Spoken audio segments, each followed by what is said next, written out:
करने वाले हैं बीए बीएससी फोर्थ सेमेस्टर का सीक्वेंट एंड सीरीज़ मैथ। ठीक है, और मैं यहाँ पर कौन सी बुक यूज़ कर रहा हूँ आप देख भी सकते हैं। तो आज हम सबसे फर्स्ट चैप्टर जो इसका है topology of real number start करने वाले हैं।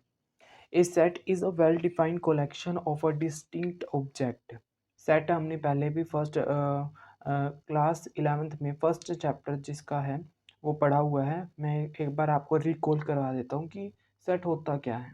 जैसे कि हम रियल लाइफ में भी सेट का यूज़ करते हैं। जैसे लेडीज़ के पास जो गहने होते हैं उनका एक सेट होता है, उसमें झुमका और सभी कुछ होता है। तो यानी कि एक सेट क्या होता है, एक समूह होता है जो एक वेल डिफाइन होता है।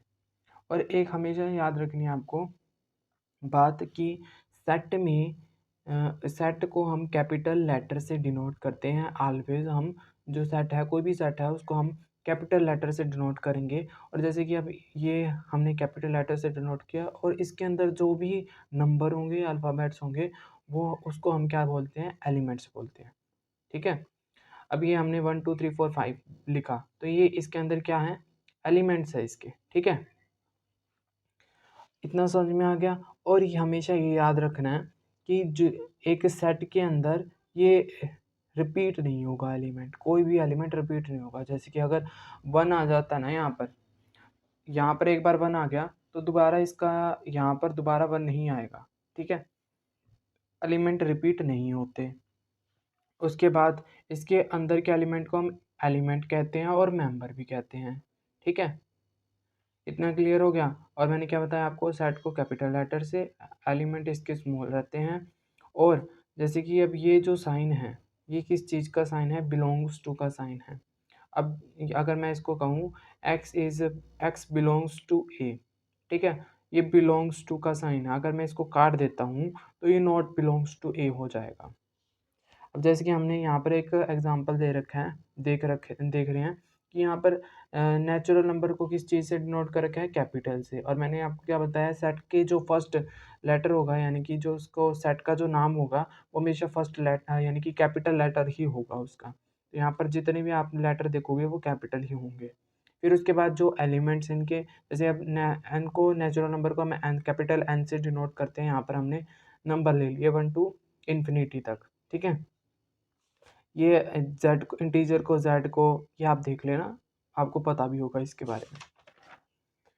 फिर हम नेक्स्ट चलते हैं कि फाइनाइट सेट क्या होता है, जिसे हम गिन सकते हैं। जिन सेट के एलिमेंट्स को, क्या बोला मैंने, जिन सेट के एलिमेंट्स को हम गिन सकते हैं उसे हम फाइनाइट सेट कहते हैं। एग्जाम्पल के लिए अगर आप समझें तो 1 2 3 4 और 5, अगर मैं इनके एलिमेंट्स को काउंट करूँ तो ये काउंट हो सकते हैं ना, तो इसका मतलब ये फाइनाइट सेट है। इनफाइनाइट सेट क्या होते हैं, जिसे हम नहीं कर सकते काउंट, जैसे कि natural number, set of natural number 1 से स्टार्ट होंगे पर ये एंड कहाँ होंगे हमें पता ही नहीं है, हम काउंट ही नहीं कर सकते। Non countable is equal to में इनफाइनाइट सेट कह सकते हैं हम। अब इन्होंने एग्जाम्पल दे रखे हैं कि इन्होंने वही वाला एग्जाम्पल दे दिया जो मैंने दिया था। अब इनको 5 तक हम काउंट कर सकते हैं, फाइनाइट हो गया। अब इन्होंने ये, आपको पता है कि भाई सेट, एक तो सेट बुल्डर फॉर्म होती है, एक रोस्टर फॉर्म होती है। एक बुल्डर फॉर्म क्या होती है, जिसे हम स्टेटमेंट में लिखते हैं। ठीक है, और इसका यूज़ कहाँ करते हैं हम, सेट बुल्डर का, जैसे आप समझ सकते हो कि बुल्डर यानी कि बुल्ड करना, एक किसी लाइन को बनाना, तो आप इससे रिलेट कर सकते हो, याद भी रख सकते हो कि सेट बुल्डर फॉर्म किसे कहते हैं। हम एक स्टेटमेंट लिखते हैं और स्टेटमेंट के अंदर हम इतनी वैल्यू डाल देते हैं जिसे हम एलिमेंट के थ्रू ये एक सेट में हम बता नहीं सकते, इसलिए हम एक लाइन में लिख देते हैं उस लाइन को। ठीक है, उस बात को। तो आपको उस बुल्डर पता चल गई। रोस्टर क्या होती है, रोस्टर सिंपल ही होते हैं, उसमें एज इट इज़ जो एलिमेंट होते हैं वो स्थिर होते हैं, यानी कि एक सेट में, जैसे ये है रोस्टर फॉर्म है। ठीक है, इसमें जो एलिमेंट है वो स्टेबल है। ठीक है, अगर हम एक लाइन में लिखें तो वो बुल्डर हो जाएगी। बस इतना सा डिफरेंस था। ये थोड़ी सी जनरल नॉलेज से कि भाई आप 11th में पढ़ा चुके हैं तो वो रिकॉल हो जाए। फिर उसके बाद हम क्या करते हैं, नेक्स्ट एग्जांपल देखते हैं। फिर ये एग्जांपल पे थे हम, set of even natural number. Natural number कहाँ से स्टार्ट होते हैं, 1 से। इवन क्या होता है, इवन होते हैं जो 2 की टेबल में आते हैं। ठीक है, लेस देन 8, 8 से कम, तो 2 4 6 ये हमारे एलिमेंट्स होंगे, ये इवन भी हैं और 8 से नीचे भी हैं। ठीक है, और इन्हें हम गिन सकते हैं तो ये फाइनाइट हो गए। अब जैसे कि यहाँ पर 2 और 3, इसको इस एग्जांपल को मैं ना अगले वाले एग्जांपल से क्लियर कर देता हूँ। पहले हम इसकी डेफिनेशन समझेंगे, देन इसके बाद हम इस एग्जांपल को उठाएंगे। फिर इसमें देखते हैं क्लोज सेट। क्लोज इंटरवल क्या होता है? क्लोज इंटरवल होते हैं हमारे ऐसे एग्जांपल से समझते हैं 1 और 2। अगर मैं इनको ऐसे लिख दूँ तो क्या होगा कि इसका मतलब ये है कि ए और बी यानी कि 1 और जो 2 हैं वो इसमें इंक्लूड हैं। यानी कि एक नंबर लाइन में अगर मैं देखूँ 1 और 2, ये जो नंबर है 1 और 2 मैं इसको साथ में लूँगा, ठीक है। और जबकि ओपन सेट में क्या होता है, हम उस ओपन सेट का साइन ये होता है, अगर मैं इसको ऐसे लिखूं तो ओपन सेट का मतलब होता है कि 1 और 2 ये इंक्लूड नहीं है। ये इंक्लूड नहीं है तो फिर क्या इंक्लूड है? 1 और 2 के बीच में अगर मैं इसको नंबर लाइन पे शो करूँगा आपको 1, 2 और 3, तो अब 1 और 2 के बीच में बोला ना, ये इंक्लूड नहीं है, ये इंक्लूड नहीं है, इसके बीच में जितना भी एलिमेंट है वो इंक्लूड हैं, तो इसको हम ओपन इंटरवल कहते हैं और इसको हम क्लोज इंटरवल कहते हैं। यानी कि एंड पॉइंट इंक्लूड होंगे और एंड पॉइंट इंक्लूड नहीं होंगे, वो ओपन इंटरवल, ठीक है। इतना समझ में आने के बाद फिर हम क्या आगे की ये बात है कि आपको एक और चीज़, जैसे कि ओपन इंटरवल आपको याद ना रहे तो आप क्या कैसे याद रख सकते हैं? ओपन, नाम इसका ओपन है ना, तो ये फर्स्ट लेटर देखो इसका ओ है। अगर ओ को आप बीच में से तोड़ देते हो तो क्या हो जाएगा? ऐसे ऐसे हो जाएगा ना। तो ये साइन आप रिलेट कर सकते हो कि भाई अगर हम एक ओ को बीच में से कट करें तो ये ऐसे सर्कल बनते हैं और वो क्या होता है? ओपन सेट, यानी कि इंक्लूडेड नहीं होते उसके एंड पॉइंट। तो आप इस चीज़ से याद रख सकते हो, जस्ट समझाने के लिए कहा। सबसेट क्या होता है? ए सेट है, A and B two set such that every element of A is also an element of B, then we say that A is a subset of B. It is written by this. तो इसमें क्या बोल रहा है कि हर एक element A का वो B में होना चाहिए सबसेट होने के लिए। जैसे कि अब यहाँ पर A है, A में क्या है? 1 है, 3 है और 5 है, ठीक है। क्या ये एलिमेंट B में है? 1 है, 3 भी है और 5 भी है। पर आपको इस चीज़ में इससे अलग क्या दिखा? 2 और 4 है, क्या ये अब भी इसका सबसेट नहीं होगा? होगा। मैंने क्या कहा है? ए के जितने भी एलिमेंट हैं वो बी में होने चाहिए, चाहे वो बी में थोड़े से ज़्यादा हो उससे, पर जितने एलिमेंट ए में हैं उतने तो होने ही चाहिए, ठीक है। अब देखो 1 यहाँ पर था, 3 यहाँ पर है और 5 यहाँ पर है, चाहे 2 और 4 इससे एक्स्ट्रा है पर ये 3 एलिमेंट तो है ना, तो इसी को हम सबसेट कहते हैं और सबसेट को हम इस तरीके से डिनोट करते हैं। फिर आता है bounded above set. Bounded above set क्या है? बाउंडेड अबव सेट ये इन्होंने लिख रखा है, चाहो तो पढ़ लेना, पर मैं आपको सीधा बताता हूँ कि इसका मतलब क्या है। Maximum value of a set is called bounded above set. यानी कि एक सेट की जितनी भी सबसे बड़ी जो वैल्यू होगी उसे हम बाउंडेड अबव या अपर बाउंड कह सकते हैं, ठीक है। अब इस चीज़ को और भी ज़्यादा कैसे कि भाई और अपर बाउंड की क्या डेफिनेशन हो सकती है, इतना समझ में आ गया? जैसे कि अगर मैं आपको एक एग्जांपल दूं, एग्जांपल के लिए 1, 2, 3, 4 और 5, इसमें मैक्सिमम वैल्यू क्या है? 5, तो इसका अपर बाउंड 5 हो जाएगा। समझ गए? इतनी बात क्लियर होगी। अब मैंने क्या कहा है, इस सेट में तो अपर बाउंड क्या है? 5। क्या 6 अपर बाउंड है इसका? हाँ बिल्कुल है। क्यों? क्योंकि ये बस इतनी सी याद रखनी है लाइन की, ये सबसे बड़ी वैल्यू देखो 5 से बड़ा क्या है? 6 है, तो इसका ये है ना अपर बाउंड होगा। 7 भी इसका अपर बाउंड है, 8 भी। अगर आप ये कहते हो कि 5 इसका अपर बाउंड है, हाँ इस सेट में मैक्सिमम वैल्यू 5 है तो इसका अपर बाउंड 5 है। अब यहाँ पर 6 है तो बिल्कुल 5 ये सभी छोटे हैं और ये 6 बड़ा है, कैपिटल है, तो ये इसका अपर बाउंड है। 7 भी है, 8 भी है, तो इन्होंने इस चीज़ को इधर यहाँ पर ऐसे बता रखा है, ठीक है। कुछ भी नहीं है। अगर आप मैं इसको इसी नंबर लाइन पे देखूँ तो 1, 2, 3, 4, 5 यानी इसके एलिमेंट लिखे 6, 7, 8। अब मैंने कहा कि इस सेट के मैक्सिमम वैल्यू 5, हाँ बिल्कुल ये अपर बाउंड है। क्या 6 है? बिल्कुल है। 7 भी है और 8 भी है, ठीक है। इसके अपर बाउंड वह छोटे से छोटी वैल्यू जो गिवन सेट के एलिमेंट में सबसे बड़ी या सबसे बड़े के इक्वल हो उसे हम बाउंडेड अबव या अपर बाउंड कहते हैं। समझ गए? ये है इसकी डेफिनेशन। फिर इसमें क्या याद रखना है, इसमें एक बात और याद रखनी है आपको कि अगर आप सेट में असेंडिंग ऑर्डर में और इनफाइनाइट नंबर तक जा रहा है, जैसे कि असेंडिंग ऑर्डर क्या होता है, पहले छोटा फिर ऐसे डिसेंडिंग असेंडिंग, पता है ना। अब जैसे कि 1 2 3 4 5 ऐसे जा रहा है। अब इसमें तो ये हो गया कि भाई इन्फिनिटी तक जा रहा है।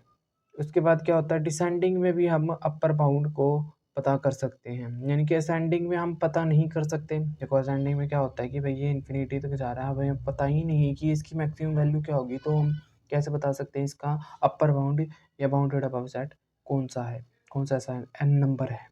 ठीक है, इसमें तो हम पता नहीं लगा सकते। बट अगर मैं इसको डिसेंडिंग में कर दूँ तो डिसेंडिंग मतलब अगर मैं 10 9 8 रिवर्स चलूँ और 1 तक जाऊँ, तब मैं बता सकता हूँ यहाँ पर मैक्सिमम वैल्यू क्या है। हाँ बिल्कुल बता सकता हूँ मैं, सबसे बड़ी तो 10 है ना। अगर यहाँ पर अब भी ये चलता रहे पर सबसे बड़ा तो ये 10 ही है।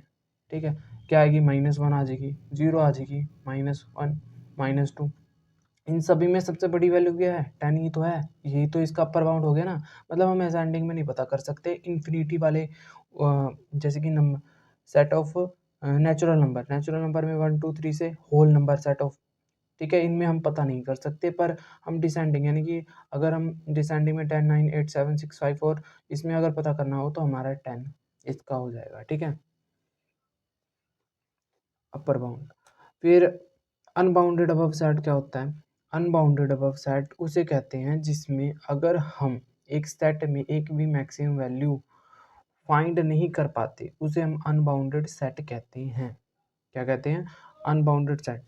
इसमें फिर इसमें क्या से पता चलेगा, एग्जाम्पल नेचुरल नंबर 1 2 3 4 5 अब चलता जा रहा है, इसमें आप सबसे मैक्सिमम सबसे बड़ी वैल्यू को पता नहीं कर पा रहे, यही तो अनबाउंडेड अबव सेट है हमारा।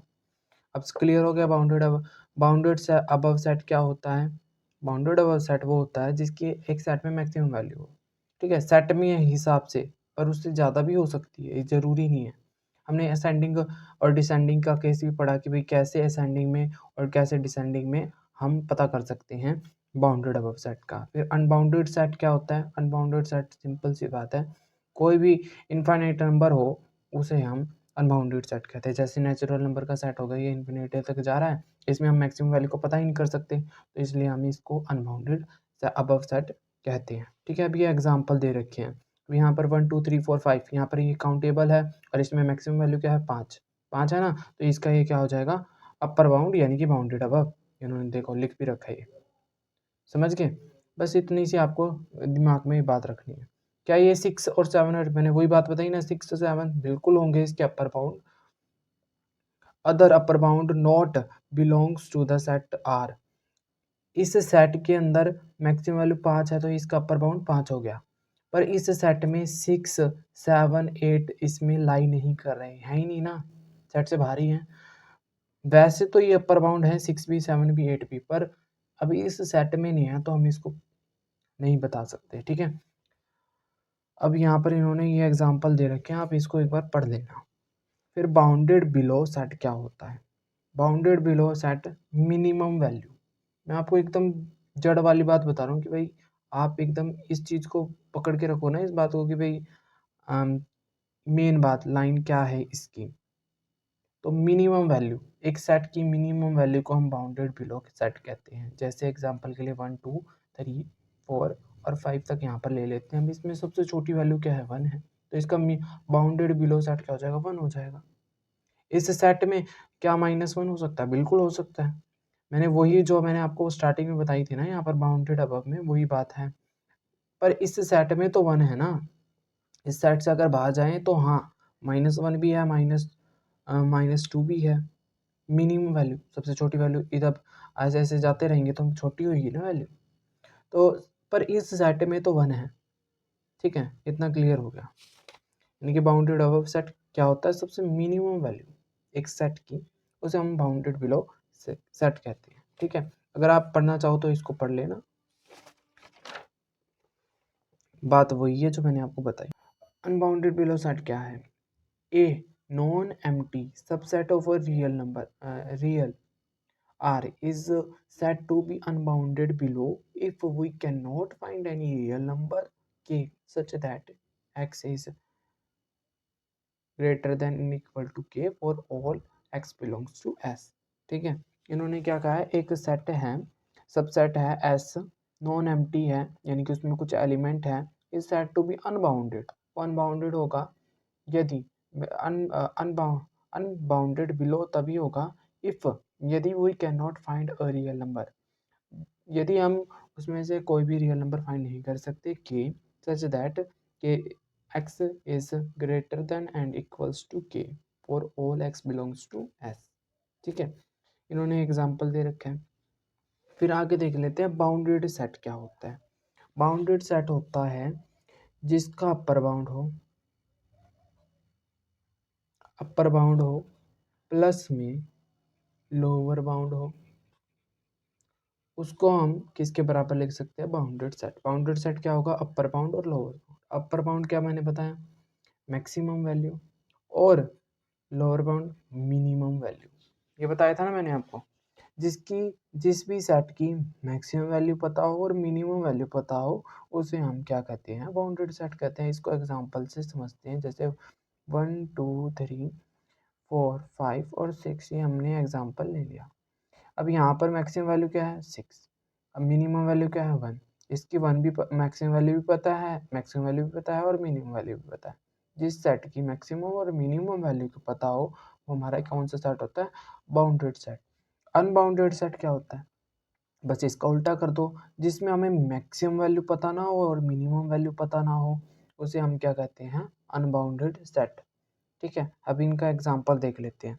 अब यहाँ पर इन्होंने एक सेट दे रखा है, अब इसमें मिनिमम वैल्यू क्या है 1 और मैक्सिमम वैल्यू क्या है 20, तो ये कौन सा हो गया, बाउंडेड सेट हो गया। ठीक है, अब यहाँ पर देखो इन्होंने क्या, एक दूसरा एग्जांपल अपर बाउंड अनबाउंडेड का देखते हैं कोई example. Unbounded set of rationals and set of real are unbounded। Rational set of rational, अब p बाय क्यू की फॉर्म में हम लिखते हैं तो उसे हमें रैशनल नंबर कहते हैं। यहाँ पर क्यू जो है वो नॉट इक्वल्स टू 0 होना चाहिए। अब 1 2 3 मतलब कितने सारे नंबर, 1 के बीच में और 2 के बीच में इन्फिनिटी नंबर हैं, ये 2 और 3 के बीच में भी इन्फिनिटी नंबर है। तो यानी कि हम इसका ना तो मैक्सिमम वैल्यू पता कर सकते हैं और ना ही मिनिमम वैल्यू पता कर सकते हैं, तो ये अनबाउंडेड हो गया हमारा। ठीक है, अब हम ये ग्रेटेस्ट एलिमेंट क्या है, कुछ नहीं है, एक सेट की जो मैक्सिमम, अगर जो सबसे सेट में जो सबसे बड़ा नंबर है ना उसको हम ग्रेटेस्ट एलिमेंट कहते हैं। एलिमेंट तो समझते हो ना, कि अभी मैंने बताया था 1 2 3 4, अब इसमें ये एलिमेंट है अंदर के, तो सबसे बड़े एलिमेंट को हम ग्रेटेस्ट एलिमेंट कहते हैं और सबसे छोटे वाले एलिमेंट को हम लीस्ट एलिमेंट कहते हैं, बस। लीस्ट अपर बाउंड क्या होता है, इसको हम सुप्रीमम भी कहते हैं। ठीक है, लीस्ट अपर बाउंड का मतलब होता है, लीस्ट मतलब छोटे से छोटा, वैसा होता है मतलब छोटा, है ना, लीस्ट मतलब छोटा होता है। अब लीस्ट यहाँ पर है छोटे से छोटा अपर बाउंड। अपर बाउंड क्या होता है हमारा, अपर बाउंड मैंने आपको बताया मैक्सिमम वैल्यू, किसी भी सेट की मैक्सिमम वैल्यू को हम अपर बाउंड, जैसे एग्जांपल से मैं समझाता हूँ इस चीज़ को। 1 2 3 और 4 हमने लिखा, हमने ये एलिमेंट्स लिखे उसके अंदर। अब इसमें देखो मैक्सिमम वैल्यू क्या है, 4 है। अब इस 4 की मैक्सिमम, सेट की 4 मैक्सिमम वैल्यू 4 है, और इससे और अपर बाउंड क्या होगा, 4 होगा इसका। 5 भी तो हो सकता है, 6 भी तो है, 7 भी है, पर इस सेट में 4 है ना, ये पर ये 5 6 7 ये भी अपर बाउंड है इसके, पर छोटे से छोटा बोला है उन्होंने। अपर बाउंड में सबसे छोटा कौन सा है, ये 4। कौन सा है ये 4, ये देखो ये तो 4, इन सभी में अपर, ये अपर बाउंड यहाँ से स्टार्ट होते हैं ना, यहाँ से, इन सभी में सबसे छोटा अपर बाउंड कौन सा है, ये। तो ये हमारा लीस्ट अपर बाउंड हो जाएगा, यानी कि 4 हमारा सुप्रीमम हो जाएगा। क्या हो जाएगा, सुप्रीमम। और इन्फीमम क्या होता है, इन्फीमम इन्होंने कहा, ये रहा इन्फीमम। इन्फीमम क्या होता है, इन्फीमम होता है, अब इसको भी ऐसे करते हैं, ग्रेटेस्ट क्या है, सबसे बड़ा, ठीक है। लोअर बाउंड यानी कि मिनिमम वैल्यू, ठीक है। अब एक सेट ले लेते हैं 1 2 3, ठीक है, ये सेट ले लिया। अब ग्रेटेस्ट यानी कि सबसे बड़ा क्या है, सबसे बड़ा क्या है 3 है।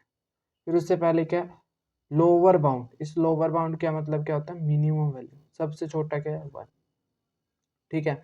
अब इसकी वैल्यू और भी छोटी हो सकती हैं, इसे सेट में 1 सबसे छोटा है, इसकी वैल्यू 0 भी हो सकती है, 1 -1 -2 ये हो सकते हैं इसके सभी।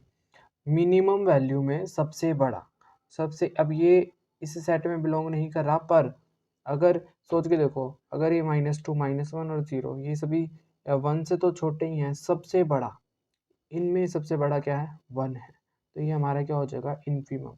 थ्योरम जो है वो समझ लेते हैं, ठीक है। Least upper bound of a set if it exist is unique. इसने क्या बोला है, लीस्ट अपर बाउंड यानी कि सुप्रीमम ऑफ अ सेट, एक सेट का सुप्रीमम है, इफ इट एग्जिस्ट, अगर एक सेट का सुप्रीमम एग्जिस्ट करता है तो वो हमेशा यूनिक होगा, यानी कि वो एक ही होगा, ठीक है, ये ऐसे कह रहा है।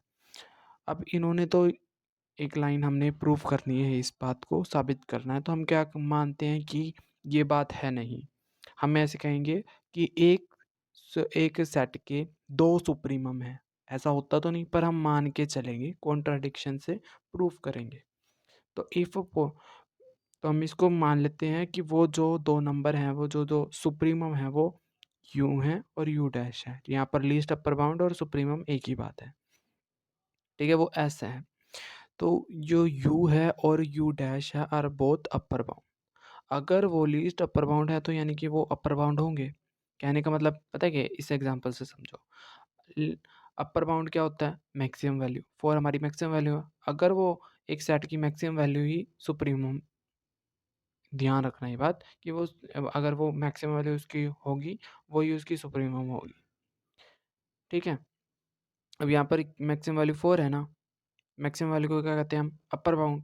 अब लीस्ट यानी कि सबसे छोटी वैल्यू क्या है 4 ही है, क्योंकि सेट में तो सबसे बड़ी वैल्यू है, पर इससे जो भी एलिमेंट है वो बाहर हैं, पर सेट में अगर देखें तो सबसे छोटी भी है और सुप्रीमम भी वैल्यू ये है, यानी कि 4 है।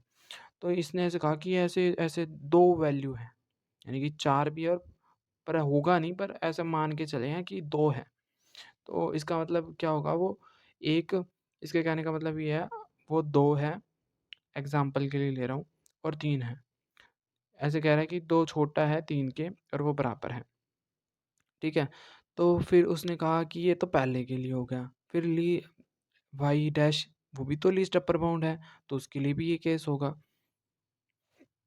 कभी ये ऐसा हो सकता है, आप खुद सोच के देखो, ऐसा हो सकता है, ये तभी होगा जब यू 2 हो और यू डैश भी 2 ही हो, यानी कि यू और यू डैश बराबर होंगे, तभी ये जो इन्होंने बात कही है वो सेम होगी, ठीक है। इससे प्रूफ हो जाता है कि हर एक सुप्रीमम यूनिक होता है, क्योंकि देखो ये यूनिक ही था, यानी कि 2 और 2, और आपको पता है एक सेट में रिपीटिंग एलिमेंट नहीं होते, यानी कि इसको एक बार ही कंसीडर करा जाएगा।